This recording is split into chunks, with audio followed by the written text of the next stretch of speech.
Well, hello and welcome to hopefully fixing a valve tick on my EK3 Honda Civic hatch.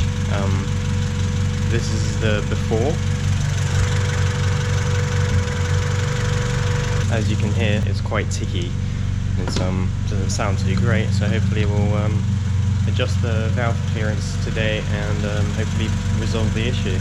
What I've done so far is just put the car on the ramp and lift it ever so slightly, because we'll have to adjust just where the valves are.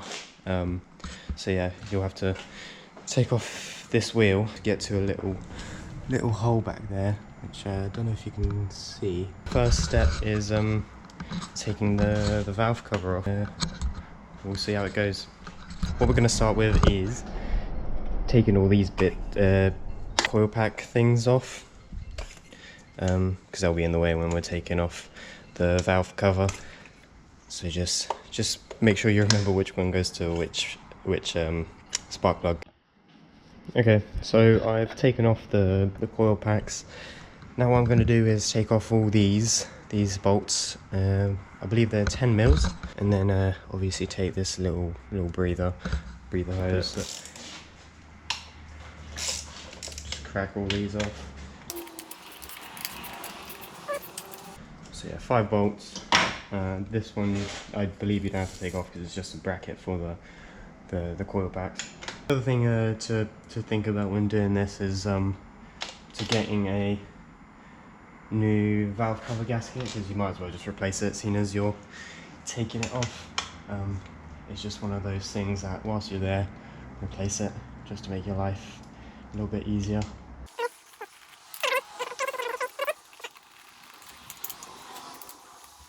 Okay.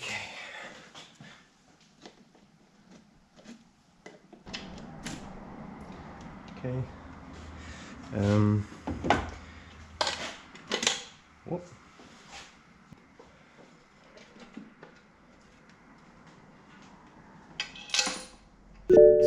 Okay, so let's have a look at what we got here. Let's have a look.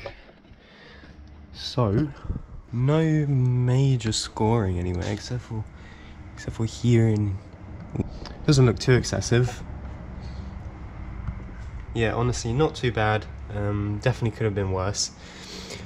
So, what we're going to do now, seeing as I've got that off, I'm going to lift the car up, take the wheel off, just to have a bit more room, and then rotate the crank so it's in the right position, so it's at top dead center, so I can undo these and have all the little bits ready for it.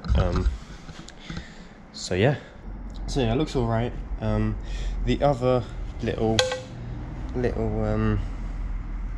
I guess rubber gaskets you'll replace are under here, these ones for the spark plug holes. Again, you might as well replace them whilst you're there. To know when you're at top dead center and all that, all you have to do is take off the cam like gear cover to just reveal the belt. I don't know if you can see, but on the cam gear itself you get line at the top, line at the bottom, and then a bit that says up just on the right. So up obviously meaning it has to line up here, and then the lines to the side have to line up with the plane of the block, basically, so it's all flat. And that should be, I guess, top dead center for the cylinder 1 and 3. So what we're going to do is I'm going to spin the crank, and look up here.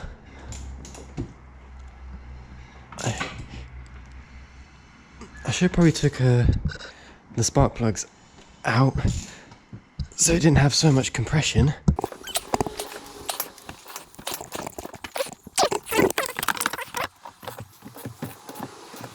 Well, that should be aligned. So up is up here.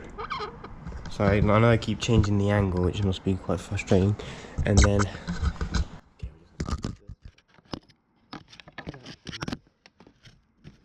fairly flat. It's hard to tell because I've got the wing in the way. But that does look aligned because the engine's at a bit of a tilt to the left if you're looking at from here. Another thing that you will need to do this is a feeler gauge. I need to double check the clearance. The clearance should be... Okay, so I only got a 0.23, which we'll have to just do. It's close enough, and it's in a range basically. So this, so you can see that slides through. I think it's slides through a bit too easily. So it needs a bit of drag, they say. Bit of drag. This one slides across quite easily. So this one, I shouldn't be able to get it in there. So that's cylinder 2. I should be able to get it into cylinder 3. So yeah, I can. Just make sure I've got it flat. There's a little bit of drag, but I'd say too much. I mean, not enough, sorry. So not enough there either. And then intake was 0.17, which let me just check if I have. So I've only got a 0.18. Let me see if you can see that. 0.18.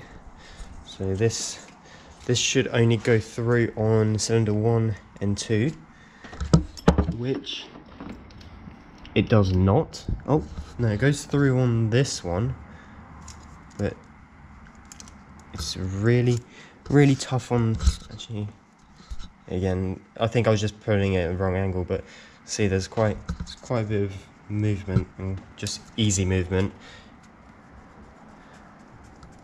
I think they just need to be adjusted a bit tighter. What I'm going to do is I'm going to just quickly rotate the crank one more time. We'll rotate it 180 degrees and just check all the other cylinders, or all the other valves that I didn't check. So cylinder 2 and 3, 2 and 4, and 3 and 4.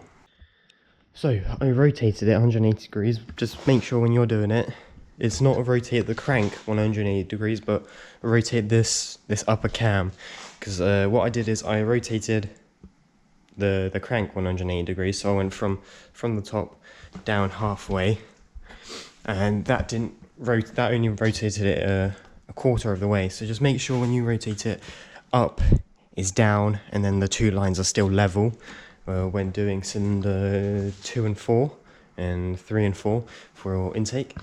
Yeah, just double check you do that, and not just the crank itself, because that doesn't rotate it fully. And yeah, so I checked the clearances. They're all about the same. They have a little bit of drag, but I think it just needs to be a bit tighter. So a bit less drag, or no, sorry, more drag, bit more drag. So what I'm gonna do now is all of these rockers. These are 10mm, and then what you do is you crack off these 10mm, and then rotating the top bit with a flathead is what adjusts the clearance. So the nut itself is just to lock it in place. So I will grab the necessary tools, and so what I did is I got a 10mm spanner and a flathead on a screwdriver thing.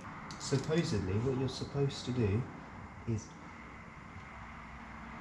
crack those off, which are very tight on there.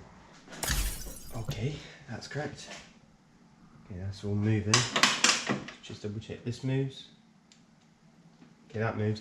So it was 0.23 for exhaust. So what I'm going to do is I'm going to pop this feeler gauge in, just in there. I'm going to tighten it a little bit.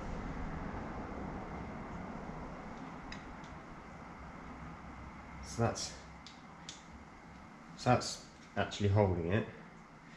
And then what I'm going to do is just undo it a tad. So I think that's about as much as you want. It's hard to describe, but you want enough resistance that it doesn't feel like it's a gaping hole.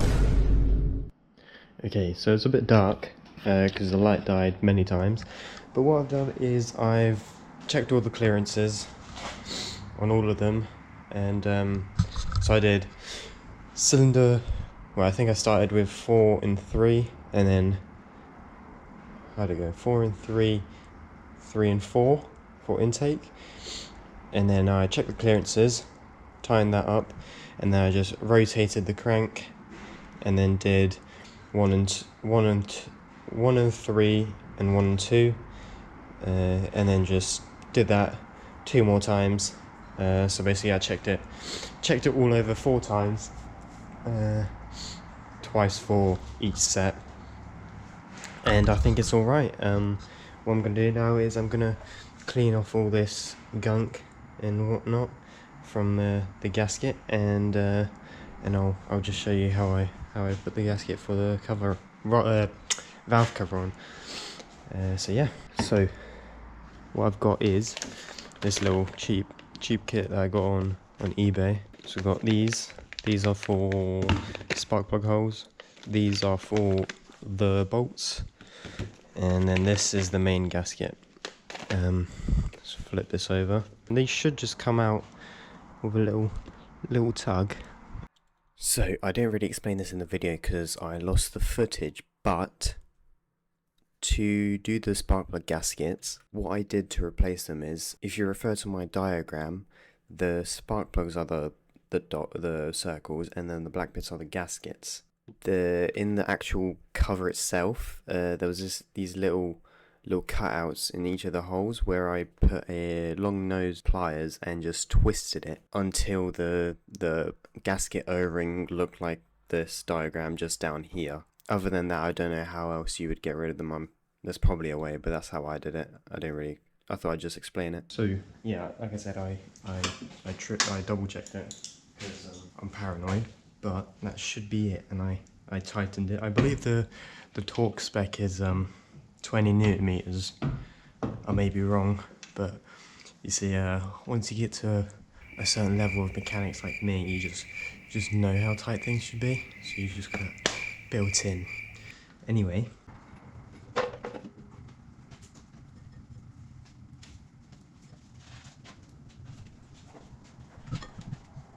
yeah. 1, 2.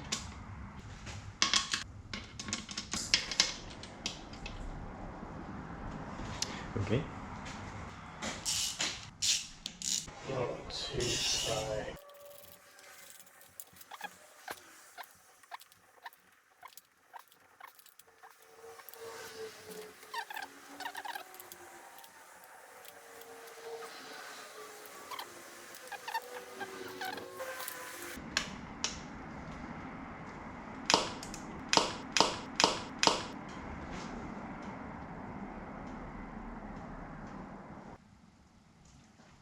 Well.